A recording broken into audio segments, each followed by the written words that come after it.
Wan nasihah lil muslimin, nasihat untuk kaum muslimin 3 hal. Dakwah, menunjukkan, dan nasihat. Sebenarnya 3 hal ini masuk di dalam makna dakwah. Karena dakwah pasti menunjukkan pada kebaikan, pasti isinya adalah nasihat untuk kaum muslimin.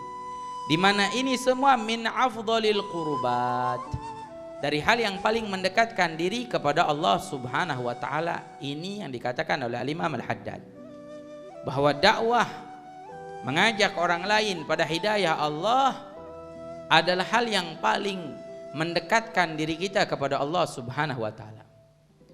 Kenapa dakwah menjadikan hal yang paling mendekatkan diri kita kepada Allah, paling cepat untuk mendekatkan diri kita kepada Allah? Karena berisi di dalamnya kita mengajak orang lain pada kebaikan, mengajak orang lain ke jalan Allah. Itulah yang menjadikan kita dekat dengan Allah. Di lain itu, kita telah menjalani apa yang dijalani oleh para nabi dan para rasul. Karena mereka para nabi, para rasul berjuang dalam berdakwah. Mereka menyampaikan wahyunya dengan berdakwah. Ada dakwah secara rahasia, ada dakwah secara terang-terangan.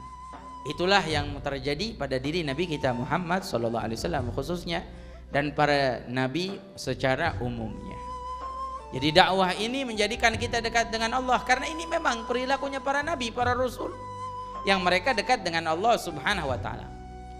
Dan bukan hanya dekat dengan Allah, dakwah ini juga yang mendekatkan kita kepada Nabi kita Muhammad SAW. Paling dekat cara kita dekat sama Rasulullah berdakwah. Paling cepat cara kita dekat dengan Nabi SAW berdakwah, menyampaikan apa yang Allah Subhanahu wa taala berikan untuk kita sampaikan. Ya, karena dengan kita berdakwah, kita telah menjadi pewaris Rasulullah SAW. Kita yang mewarisi Nabi SAW, kita berjuang seperti perjuangannya Nabi Muhammad SAW. Makanya orang-orang yang berdakwah ini mulia, orang-orang yang berdakwah ini agung, orang-orang yang berdakwah ini tinggi derajatnya di sisi Allah Subhanahu wa taala. Dan orang-orang yang berdakwah mengajak orang lain pada kebaikan, penuh kemuliaan, penuh keistimewaan.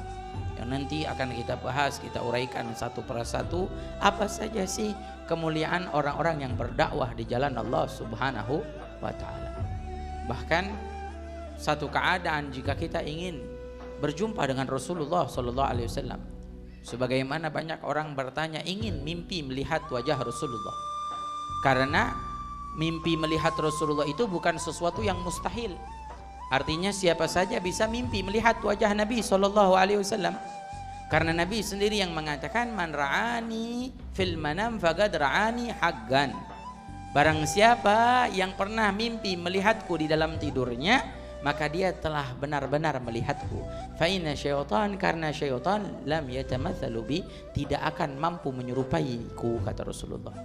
Jadi enggak ada mimpi itu syaitan menyerupai Rasulullah, enggak ada. Ya cuma kita enggak boleh sombong dengan mimpi lihat Rasulullah, sombong saya udah pernah mimpi Rasulullah, banggalah. Mestinya kalau mimpi lihat Rasulullah kita makin semangat beribadah, introspeksi diri, karena mimpi itu bisa isyarah, bisa bisyarah, bisa juga tahdzir, peringatan untuk kita. Itu dari mimpi. Nah, ulama ketika ditanya pengen mimpi lihat wajah Rasulullah, apa di antara sebab-sebab yang menjadikan seseorang bisa mimpi lihat wajah Rasulullah, selain menanamkan rindu pada Rasulullah, selain bersolawat kepada Rasulullah, yang ketiga adalah berjuang seperti Rasulullah. Artinya berdakwah, menyampaikan apa yang disampaikan oleh Nabi kita Muhammad Sallallahu Alaihi Wasallam. Itu mempercepat keadaan kita bisa melihat wajah Nabi Sallallahu Alaihi Wasallam.